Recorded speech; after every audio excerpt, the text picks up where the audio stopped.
मौलवी तारिक जमील साहब के पास मैं बैठा हुआ, उनकी मैं बातें सुन रहा और अपनी पिछली जिंदगी मुझे ऐसे जायल होती हुई नजर आई। मैं उनके पास से उठ गया, क्योंकि फिर मैंने कहा नहीं यार ये बातें मुझे समझ में नहीं आ रही। मैं उठ के उनके कमरे से बाहर आ गया। जो दोस्त मेरा ले गया था, मैंने उसको कहा, उसने मुझे कहा क्यों, मौलाना की बातें अच्छी नहीं लगी?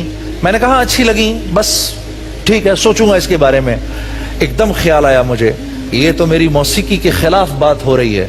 मौसीकी मैं छोड़ नहीं सकता क्योंकि ये मेरी जिंदगी है, और सबसे बढ़ के मौसीकी रूह की हाँ क्या है, हाँ ना, मौसीकी रूह की ग़िज़ा है ना, है कि नहीं? आप नहीं क्यों कह रहे हैं? है ना, मौसीकी रूह की ग़िज़ा है, हमने तो यही सुना। खैर मैं बाहर निकला तो मैंने देखा एक मजमा बैठा है बहुत बड़ा। मैंने अपनी जीन्स पहनी हुई थी, टी शर्ट थी, लंबे लंबे मेरे बाल थे, हीरो बन के मैं बाहर निकला। अब जब मैं वहां आकर बाहर बैठा तो मैंने देखना शुरू किया, तो हर आंख मुझे देख रही कि ये कहां से आ गया यहां पर। इतने में एक नौजवान लड़का मेरे पास आया, मुझे आकर कहने लगा आप नमाज पढ़ते हैं? तो मैं उसकी तरफ देखना शुरू हो गया।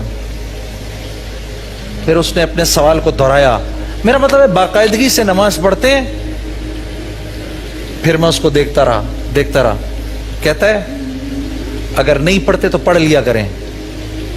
हाँ, मैं सोचना शुरू हो गया। अब मैंने कहा थोड़ी देर बाद कोई दूसरा आएगा, पूछेगा आप फलां चीज करते हैं? फिर तीसरा आएगा फलां चीज करते हैं। तो मैंने अपने दोस्त से कहा चलो यार बस अब ये मेरे बैठने की जगह नहीं है, ले जाओ मुझे यहाँ से। कहने लगा एक मिनट बैठ, मैंने एक बड़े खास आदमी से तेरी मुलाकात करवानी है। मैंने कहा मैंने किसी खास आदमी से नहीं मिलना यार। मिल लिया, जिसको देखो कोई कहता है ये कर लो, कोई कहता है वो कर लो। है हम कौन सा को बुरा काम कर रहे हैं यार? गाना कौन सा को बुरा काम है? जीन्स पहन लेना कौन सी को बुरी बात है यार? मैं कौन सा गुनाह कर रहा हूँ? सारी दुनिया को खुश करता हूँ।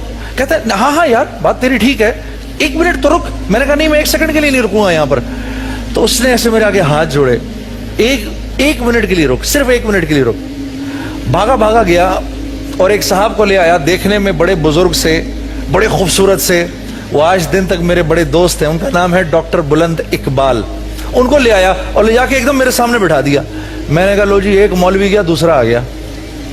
मैंने कहा मैं कब तक इनके पास बैठा रहूंगा भाई? अब ये भी कुछ चंद नसीहतें करेगा मुझे।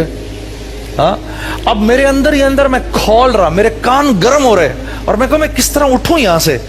अब उन्होंने मेरे से बात करनी शुरू की बड़े प्यार से, कैसे हैं आप, खैरियत से हैं, आपका नाम क्या है? मैंने कहा जी मेरा नाम जुनैद जमशेद है। अच्छा, ठीक, बड़ी अच्छी बात है। मेरा नाम डॉक्टर बुलंद इकबाल है। वैसे आप करते क्या हैं? अब मैंने अपने दोस्त को देखा, जुनैद गनी को, मैं क्या बोलूं, मैं क्या करता हूं? तो इसने आगे से कहना है अस्तगफिरुल्लाह, नाऊज़ु बिल्लाह, पता नहीं क्या क्या बोलेगा, माअज़ल्लाह, मार ही ना दे मुझे।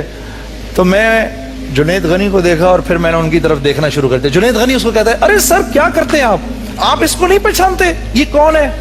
अब डॉक्टर बुलंद इकबाल साहब और भी परेशान हो गए कि मैं क्यों नहीं पहचान रहा इस आदमी को। कहने लगे माफ करना भाई जुनैद, कौन है ये? अरे ये वही तो है जिसने दिल दिल पाकिस्तान गाया है। डॉक्टर बुलंद साहब कहने लगे अरे माशाल्लाह, मुसलमान की तो शान ही यही होती है, जिस काम को करता है आगे ही बढ़ जाता है। मैंने कहा ये आदमी ठीक आदमी है, इससे लगाओ दोस्ती। अच्छा, मैं और डॉक्टर बुलंद इकबाल बाद में बड़े दोस्त हो गए, हम बड़ा हंसते थे। मैंने कहा डॉक्टर साहब वो बात उस दिन आपने मुझे कैसे कही, आपको तो पता ही नहीं था मैं कौन हूं। कहते हैं जब मैंने कहा ना माशाल्लाह, उसी वक्त मेरे दिल से दुआ निकली, या अल्लाह कोई ऐसी बात बता कि मैं इसका दिल जीत लूं किसी तरीके से।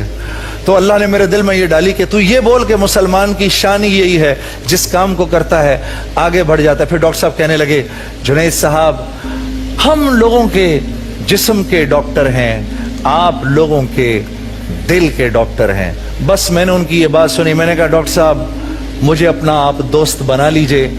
आज इस बात को 17 साल हो गए हैं। मैं और डॉक्टर बुलंद इकबाल एक दूसरे के बेहतरीन दोस्त हैं, और बाद में मुझे पता चला कि वो किस कदर एक मज़ाहिया आदमी हैं। उनके पास लतीफ़ों की भरमार है। हम जब मिलते हैं एक दूसरे को बेशुमार लतीफ़े सुनाते हैं।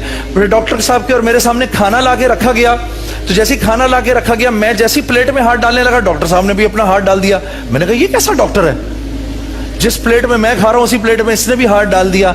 اتنا ناواقف انسان تھا میں میرے دوستوں. جب میں نے شروع کے اندر اللہ والوں کی مجلس میں جا کے بیٹھنا شروع کیا, اللہ کے نبی صلی اللہ علیہ وسلم کی شان میں اللہ نے یہ بات فرمائی, اے نبی آپ فرما دیجئے قل ان صلاتی و نسکی و محیای و مماتی, آپ کہہ دیجئے کہ میری نماز اور میری قربانی اور میرا جینا مرنا اللہ کے لیے ہے. اس آیت کے مغز کو ایک شاعر نے عجیب طریقے سے کہا کہ میری زندگی کا مقصد تیرے دین کی سرفرازی, میں اسی لیے مسلمان, میں اسی لیے نمازی.